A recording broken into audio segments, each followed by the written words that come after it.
Robert और syndicate के chief mask man के बारे में हुई बातचीत से यह बात साफ हो चुकी थी कि वो लोग सिर्फ अपने आदमियों को मारने की वजह से सिद्धार्थ को नहीं ढूंढ रहे थे, बल्कि उन्हें किसी खास चीज की तलाश थी जो उनके मुताबिक सिद्धार्थ के पास हो सकती थी।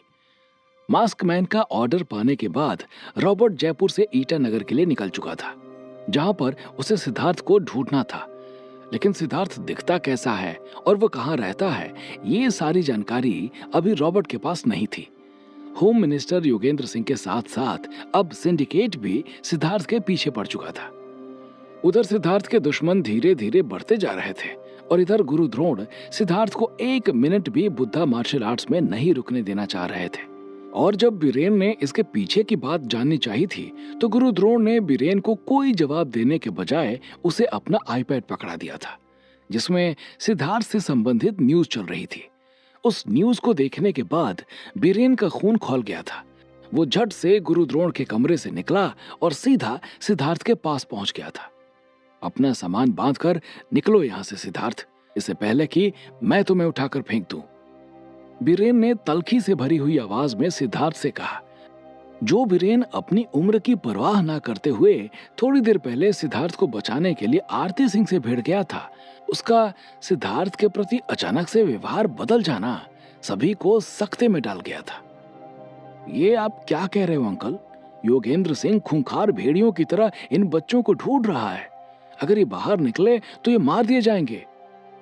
गुरबचन ने बीरेन से कहा। सिद्धार्थ बहुत ताकतवर इंसान है गुरबचन, वो अपने आप को बचाने का रास्ता ढूंढ लेगा। ये यहां अब नहीं रुक सकता। बीरेन ने गुरबचन की ओर देखते हुए कहा। बीरेन की बात सुनने के बाद सिद्धार्थ को ऐसा लगा कि शायद बीरेन को उसकी शक्तियों के बारे में पता चल गया है, इसलिए वो ऐसी बातें कर रहे हैं। वो बीरेन को सफाई देने जा ही रहा था कि तभी गुरबचन बोल पड़ा। लेकिन इसकी गलती क्या है? गुरबचन ने सवाल किया। इसकी गलती बताता हूं, ये देखो। इतना कहकर बीरेन ने आईपैड की स्क्रीन उन लोगों की तरफ कर दी थी और उसमें चल रही न्यूज देखकर गुरबचन, सिद्धार्थ, सुकृति समेत वहां जितने भी लोग मौजूद थे, सबके पैरों तले से जमीन खिसक गई थी। आईपैड में करणवीर और रणजीत की हत्या की न्यूज चल रही थी और उसका दोषी सिद्धार्थ को बताया जा रहा था। ये मैंने नहीं किया है, सिद्धार्थ चिहुक कर उठते हुए बोला। फिर किसने किया है? मैंने। इंस्पेक्टर विदित बता रहे हैं कि उन्होंने तुम्हें करणवीर के ऊपर गोलियां चलाते देखा है। बीरेन ने सिद्धार्थ को देखते हुए कहा। इंस्पेक्टर विदित ने ही करणवीर और उसके साले को गोली मारी है अंकल। मैंने अपने कानों से सुना था जब डीजीपी शुभंकर मिश्रा योगेंद्र सिंह को बता रहा था। बीरेन की बात सुनने के बाद गुरबचन ने कहा। लेकिन बीरेन को गुरबचन की बातों पर यकीन ही नहीं हुआ। उसे लगा कि शायद गुरबचन सिद्धार्थ को बचाने की कोशिश कर रहा है।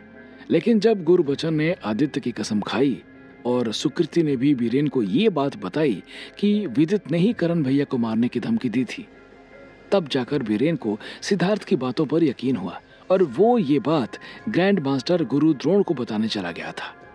गुरु द्रोण ने भी जब ये बात सुनी तो वो भी सकते में आ गए थे। पुलिस ने ही करणवीर का कत्ल किया है, ये बात उनके भी गले से नीचे नहीं उतर रही थी। अगर ये बात सही है बीरेन, तो भी हम सिद्धार्थ को यहां नहीं रख सकते हैं, गुरु द्रोण ने बीरेन से कहा। क्यों ग्रैंड मास्टर? बीरेन ने जवाब दिया। सोचो, जो लोग सिद्धार्थ को मारने के लिए करणवीर जैसे बड़े बिजनेसमैन की हत्या कर सकते हैं, अगर उन्हें पता चला कि सिद्धार्थ यहां छुपा हुआ है तो वो बुद्धा मार्शल आर्ट्स को भी नुकसान पहुंचा सकते हैं, गुरु द्रोण ने वजह बताते हुए कहा। लेकिन वो बुद्धा मार्शल आर्ट्स तक कैसे पहुंचेंगे ग्रैंड मास्टर? स्टेट के सीएम यहाँ के स्टूडेंट रह चुके हैं। अगर हम उन तक ये समस्या पहुंचाएंगे तो वो जरूर हमारी मदद करेंगे। नहीं बीरेन, हम इस बात को बाहर आने नहीं दे सकते, क्योंकि पॉलिटिक्स में सिर्फ फायदे का खेल होता है। आज से मान लो कि सिद्धार्थ यहां था ही नहीं, उसके माँ बाप को यहीं रहने दो और उसको शिफ्ट करने का प्लान करो। इतना कहकर गुरु द्रोण चुप हो गए थे। गुरु द्रोण की चुप्पी को देखकर बीरेन समझ चुका था कि अब इस बात पर बहस करना बेकार ही है, इसलिए वो सिद्धार्थ को कहां छुपाकर रखा जाए इस बारे में सोचने लगा था। इधर बीरेन सिद्धार्थ को छुपाने के लिए जगह तलाश रहा था और उधर दूसरी तरफ राजस्थान के जयपुर में एक राजमहल के अंदर दो कदम बहुत तेजी से बढ़े जा रहे थे। ये कदम रिया की कंपनी में फंड लगाने जा रहे हुकुम सा के भतीजे हर्षवर्धन के थे। उसे भी करणवीर की हत्या की न्यूज मिल चुकी थी और वो इस बात की जानकारी हुकुम सा को देने जा रहे थे। हुकुम सा, दरवाजा खोलिए। हर्षवर्धन ने दरवाजा पीटते हुए कहा। हर्षवर्धन को इतनी रात को आया जानकर हुकुम सा परेशान हो गए थे।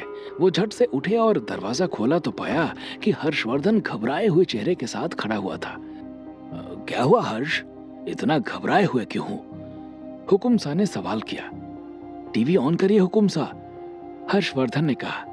हर्षवर्धन के कहने पर हुकुम सा ने जब टीवी ऑन किया तो उस पर करणवीर की हत्या की खबर चल रही थी। करणवीर की हत्या की खबर ने हुकुम सा को भी हिला दिया था। कहा कल दिन में वो रिया, अमन और करणवीर के साथ फंडिंग से रिलेटेड मीटिंग करने वाले थे और कहा आज उसकी हत्या की खबर आ रही थी। टीवी पर न्यूज के साथ साथ सिद्धार्थ का सुकृति के साथ भागते हुए वीडियो को भी दिखाया जा रहा था जब वो विद्युत के पहुंचने के बाद भाग रहे थे। हुकुम सा ने टीवी बंद कर दिया था। उसके बाद उन्होंने रिया और उनके बीच में मिडिल मैन का रोल करने वाले राघव को फोन कर दिया था। राघव भी नींद में जा चुका था। फोन की घंटी ने उसकी नींद को तोड़ दिया और इतनी रात को हुकुम सा का फोन देखकर वो भी घबरा गया था। उसने झटके के साथ फोन उठाया और जब उसने हुकुम सा से इतनी रात को फोन करने का कारण पूछा तो हुकुम सा ने कहा, करणवीर की हत्या हो गई है राघव, और उसकी हत्या का शक किसी सिद्धार्थ नाम के लड़के पर है। ईश्वर ना करे कि ये वही सिद्धार्थ हो जो इनके लिए प्रोडक्ट तैयार करता था। करणवीर की हत्या ने राघव को भी सकते में डाल दिया था। उसे समझ ही नहीं आ रहा था कि वो हुकुम सा को क्या जवाब दे। ठीक है हुकुम सा, मैं रिया माथुर से इस बाबत बात करके कंफर्म करता हूँ और मीटिंग को पोस्टपोन करने के लिए कहता हूँ, राघव ने जवाब दिया। पोस्टपोन नहीं राघव, जब तक सब क्लियर नहीं हो जाएगा इन्वेस्टमेंट से रिलेटेड कोई बात नहीं होगी।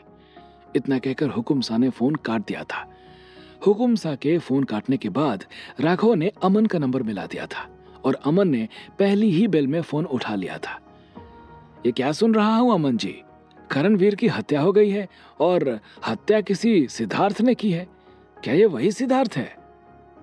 राघव ने अमन से सवाल किया। हाँ राघव जी, हम भी न्यूज देख रहे हैं। फोटो तो सिद्धार्थ की ही लगी हुई है, लेकिन वो ऐसा नहीं कर सकता।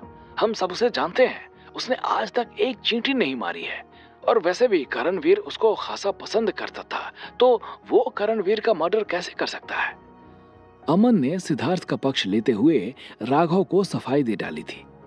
उसने किया या नहीं किया ये तो कानून फैसला करेगा अमन जी, लेकिन जब तक कुछ फाइनल नहीं होता हम फंडिंग नहीं कर सकते। राघव ने अमन को जवाब दिया और अमन इस बारे में आगे कुछ और कहता कि राघव ने फोन काट दिया था। फंडिंग कैंसिल होने की बात सुनकर अमन का मुंह उतर गया था, लेकिन वो कुछ कर नहीं सकता था। रिया माथुर भी उसके पास में ही बैठी न्यूज देख रही थी। फंडिंग के लिए मना कर दिया ना उन्होंने? रिया ने भर्राई हुई आवाज में कहा। हाँ मैम, अमन ने जवाब दिया। हालांकि राघव का इतनी रात को फोन आते ही वो समझ गई थी कि ये फंडिंग रिलेटेड कॉल ही होगी, लेकिन जब अमन ने इस बात को कंफर्म किया तो उसका भी मुंह भयानक रूप से पीला पड़ गया था। वो बिना कुछ बोले चुपचाप वहां से उठी और अपने कमरे की ओर चली गई थी। अमन उसे खड़ा देखता रह गया था। रिया के ऊपर दोहरा दुख पड़ चुका था।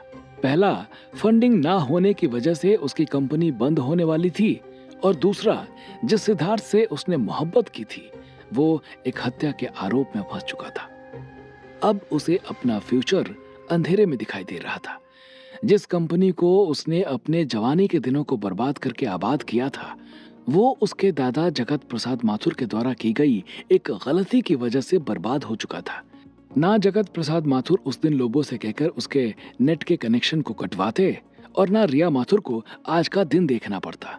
उसको अपने दादाजी के ऊपर इतना ज्यादा गुस्सा आ रहा था कि उसका मन कर रहा था कि वो जाकर उनके मुंह से ऑक्सीजन का पाइप हटा दे, लेकिन वो ये काम नहीं कर सकती थी क्योंकि जगत प्रसाद माथुर के सिवा उसका इस दुनिया में कोई और नहीं था। वो सारा दुख पी कर रह गई थी। इधर बीरेन सिद्धार्थ को सेफ रखने के लिए उसे किसी अज्ञात जगह पर शिफ्ट करने का प्लान बना रहा था। चूंकि वो अपने बेटे को पहले ही खो चुका था और उसे सिद्धार्थ में अपने बेटे की झलक मिलती थी, इसलिए वो किसी भी कीमत पर सिद्धार्थ को खोना नहीं चाहता था। वो उन सारी पॉसिबल जगहों के बारे में सोच रहा था जहां पर वो सिद्धार्थ को सेफ रख सकता था, और यही सोचते हुए वो ना जाने कब सिद्धार्थ के पास पहुंच गया। उसे पता ही नहीं चला। वहां जाकर उसने देखा तो पाया कि सिद्धार्थ की ड्रेसिंग हो चुकी है और वो बेड के ऊपर लेटा हुआ है। बीरेन को आया देखकर सिद्धार्थ उठकर बैठ गया था। बीरेन का चेहरा पहले से भी ज्यादा गंभीर दिखाई पड़ रहा था। क्या हुआ बीरेन सर? ग्रैंड मास्टर ने क्या कहा? सिद्धार्थ ने सवाल किया।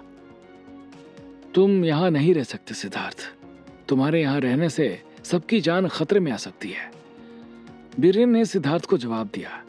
उनका जवाब सुनकर सिद्धार्थ के चेहरे की हवाइयां उड़ गई थी, लेकिन इससे पहले सिद्धार्थ उनसे कोई सवाल पूछता वो आगे बोले, हम तुम्हें छुपाने के लिए पॉसिबल जगहों को ढूंढ रहे हैं। हम देखते हैं कि तुम्हें हम कहां सुरक्षित रख सकते हैं। बीरेन की बात सुनकर सिद्धार्थ समझ गया कि उसे एकेडमी से निकाला नहीं जा रहा है, बल्कि शिफ्ट किया जा रहा है। और मेरे पिताजी, उनका क्या होगा? सिद्धार्थ को अपने साथ साथ अपने माँ पिताजी की भी चिंता सता रही थी, क्योंकि वो तो कहीं भी छुप कर रह सकता था, लेकिन उसके पिता को हॉस्पिटल की सख्त जरूरत थी। वो यहीं रहेंगे, हम केवल तुम्हें और सुकृति को शिफ्ट करेंगे, बीरेन ने जवाब दिया। बीरेन का जवाब सुनने के बाद सिद्धार्थ इससे पहले कोई जवाब देता कि उसे एक जानी पहचानी आवाज सुनाई पड़ी। ये कहीं नहीं जाएगा। यह आवाज सुनकर वहां मौजूद सभी लोग सख्ते में आ गए थे। आखिर किसने और क्यों किया था सिद्धार्थ को जाने से मना, और क्या करेगी रिया माथुर अब अपनी कंपनी को बचाने के लिए? क्या हो पाएगी उसकी उसके नाना से मुलाकात, या फिर उसकी जिंदगी लेगी कोई नया मोड़? क्या होंगे इन सभी सवालों के जवाब? हमें कमेंट करके जरूर बताएं, और आगे की कहानी जानने के लिए सुनते रहिए भूमिपुत्र, सिर्फ पॉकेट एफएम पर।